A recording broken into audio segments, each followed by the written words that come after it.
हमारी नज़र सिर्फ एक बात पर है कि बिहार में इंडिया गठबंधन को निर्णायक बहुमत मिले। मीडिया कर्मी जो है, हम उनके जो पीड़ा है उसको समझते हैं।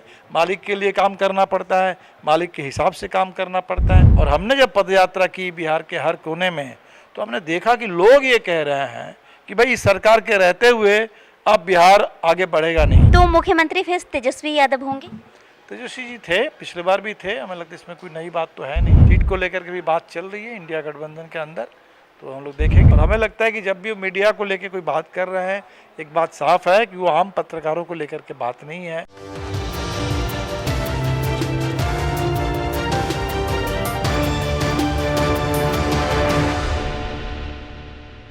नमस्कार, आप देख रहे हैं मंथन टुडे। मैं हूं आपके साथ अंशु गोस्वामी। अभी हमारे साथ है भाकपा माले के राष्ट्रीय महासचिव दीपांकर भट्टाचार्य जी। बहुत बहुत स्वागत है जी। इस बार कितने सीटों की दावेदारी रही? अभी देखिए, सीटों को लेकर तो चर्चा इस समय होनी चाहिए थी, लेकिन हम लोगों को वोट को लेकर के, मतदाता और मतदान के अधिकार को लेकर चर्चा करनी पड़ रही है। सीट को लेकर के भी बात चल रही है इंडिया गठबंधन के अंदर, तो हम लोग देखेंगे। वैसे हमने कहा है कि पूरे बिहार में 40 सीट पर हम तैयारी कर रहे हैं, ज़मीनी तैयारी हमारी चल रही है। और हमें लगता है कि इस बार बेहतर तालमेल होना चाहिए ताकि इंडिया गठबंधन को निर्णायक बहुमत मिले। तो मुख्यमंत्री फिर तेजस्वी यादव होंगे? तेजस्वी जी थे, पिछले बार भी थे। हमें लगता है इसमें कोई नई बात तो है नहीं। अभी राज है, ये सस्पेंस बना रहेगा? नहीं, कोई सस्पेंस नहीं है। हमें लगता नहीं है कि बिहार में, अब देखिए कोई भी सर्वे होता है तो उसमें एक नंबर पर तेजस्वी का नाम आ रहा है, तो लोगों से भी यही पूछा जाता है, लोग भी यही कहते हैं। इसीलिए इसको लेके कोई सस्पेंस नहीं है कुछ भी। अगर उप मुख्यमंत्री की बात करें तो मुकेश सहनी ये दावा करते नजर आ रहे हैं कि वो उप मुख्यमंत्री के लिए दावेदारी करेंगे। वो चुनाव के बाद ये सब देखा जाएगा। हमें लगता है कि उप मुख्यमंत्री एक की दो की क्या है नहीं है, उसको चुनाव के बाद देखा जाएगा। लेकिन अगर वाम दल की बात करें, आपकी बड़ी पार्टी है, कई विधायक भी है, तो क्या लाल वाले भी दावेदारी करेंगे डिप्टी सीएम के लिए? नहीं, अभी तो मान लीजिए चुनाव होने दीजिए। हमें निर्णायक बहुमत, हमारी नज़र सिर्फ एक बात पर है कि बिहार में इंडिया गठबंधन को निर्णायक बहुमत मिले। इसके बाद बाकी सवालों पर हम लोग सोचेंगे।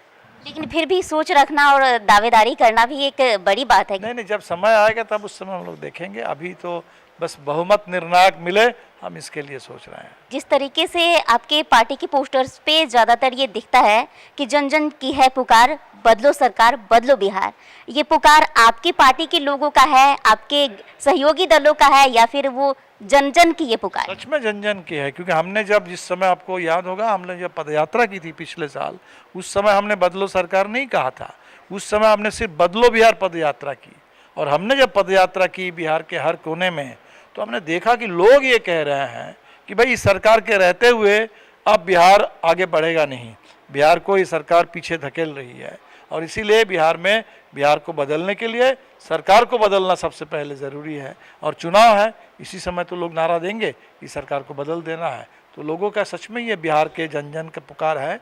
और मुझे उम्मीद है साफ सुथरा चुनाव हो, मतदान के अधिकार, जो लोगों का मताधिकार है, उसके साथ कोई खिलवाड़ ना हो, तो इस बार बिल्कुल सरकार बदल जाएगी। हाल ही में तेजस्वी यादव का बड़ा विवादित मीडिया को लेकर बयान आया है। उन्होंने मीडिया के सूत्र को मूत्र बताया। इसको आप कैसे देखते हैं? मीडिया के सूत्र को नहीं, हमें लगता है कि जो चुनाव आयोग के सूत्रों के हवाले से जो खबर छपी, और वो खबर बिहार को इस तरीके से परेशान करने वाली खबर है, कोई बेबुनियाद खबर है, उस खबर को लेकर के ये बात है। और हमें लगता है कि जब भी वो मीडिया को लेकर कोई बात कर रहे हैं, एक बात साफ है कि वो आम पत्रकारों को लेकर के बात नहीं है।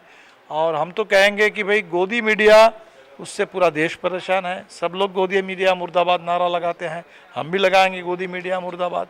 लेकिन मीडिया कर्मी जो है, हम उनके जो पीड़ा है उसको समझते हैं। मालिक के लिए काम करना पड़ता है, मालिक के हिसाब से काम करना पड़ता है। और इसीलिए हम तो कहते हैं खुलेआम कि भाई मीडिया कर्मी, आप हमारे खिलाफ भी कोई लिखे बोले, मीडिया कर्मी की सुरक्षा, सम्मान, अधिकार, उसके लिए हम लोग लड़ते रहे हैं, लड़ते रहेंगे। तो ये थे हमारे साथ भाकपा माले के राष्ट्रीय महासचिव दीपांकर भट्टाचार्य जी। इन्होंने कई सारे सवालों की बड़े बेबाकी से जवाब दिया। देखते रहे मंथन टुडे। चैनल को लाइक, सब्सक्राइब, शेयर, फॉलो जरूर करें। शुक्रिया।